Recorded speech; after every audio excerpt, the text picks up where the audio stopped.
pembelajaran IPA. Mengapa sih kita harus belajar IPA? Karena manusia itu merupakan bagian dari alam.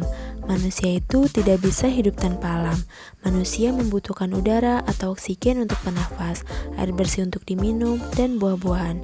Tetapi, manusia tidak bisa menghasilkan itu semua. Yang bisa menghasilkan hanya alam sekitar seperti pohon, tanaman, air yang mengalir di sungai, atau air yang turun dari langit berupa air hujan. Manusia itu bukan apa-apa tanpa alam. Oleh karena itu, kita harus belajar untuk menghormati dan menghargai alam di sekitar kita dimanapun kita berada. Dan kapanpun kita tidak boleh merusak alam, karena jika alam rusak, maka kita akan sengsara. Selanjutnya, hakikat pembelajaran IPA. Pertama, ada pengertian IPA. IPA adalah suatu singkatan dari kata ilmu pengetahuan alam. Merupakan terjemahan dari kata natural science. Secara singkat sering disebut sains.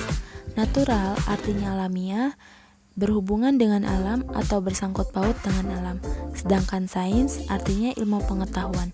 Jadi, ilmu pengetahuan alam atau IPA secara harfiah dapat disebut sebagai ilmu tentang alam ini atau ilmu yang mempelajari peristiwa-peristiwa yang terjadi di alam. Selanjutnya yang kedua itu pendidikan IPA.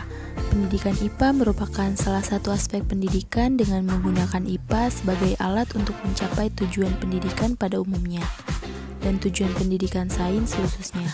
Menurut Suastra Widiantri tahun 2012, IPA atau sains tidak hanya mencakup kumpulan fakta atau produk ilmiah saja, tetapi juga mencakup tentang sikap ilmiah dan proses ilmiah atau metode ilmiah.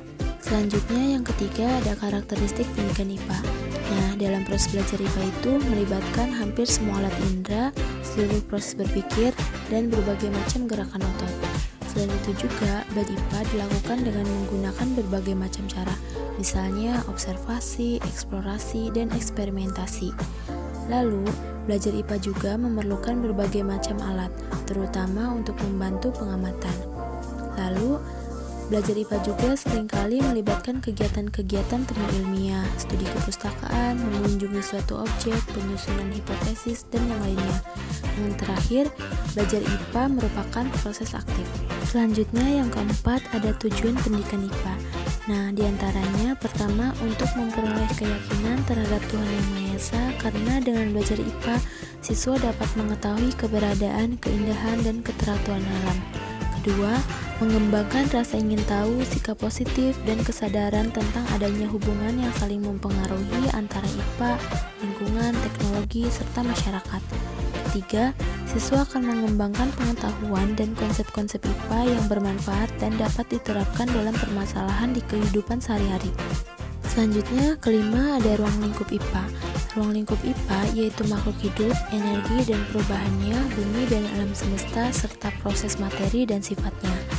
IPA terdiri dari 3 aspek, yaitu fisika, biologi, dan kimia. Nah, pada aspek fisika, IPA lebih memfokuskan pada benda-benda tak hidup. Lalu, pada aspek biologi, IPA mengkaji pada persoalan yang terkait dengan makhluk hidup serta lingkungannya. Sedangkan pada aspek kimia, IPA mempelajari gejala-gejala kimia baik yang ada pada makhluk hidup maupun benda tak hidup yang ada di alam. Selanjutnya yang terakhir ada manfaat mempelajari IPA. Di antaranya, pertama dapat menimbulkan rasa ingin tahu terhadap kondisi lingkungan alam. Kedua, memberikan wawasan akan konsep alam yang berguna dalam kehidupan sehari-hari. Ketiga, membangun rasa cinta terhadap alam yang telah diciptakan oleh Tuhan Yang Maha Esa. Keempat, menyadari pentingnya peran dalam kehidupan sehari-hari.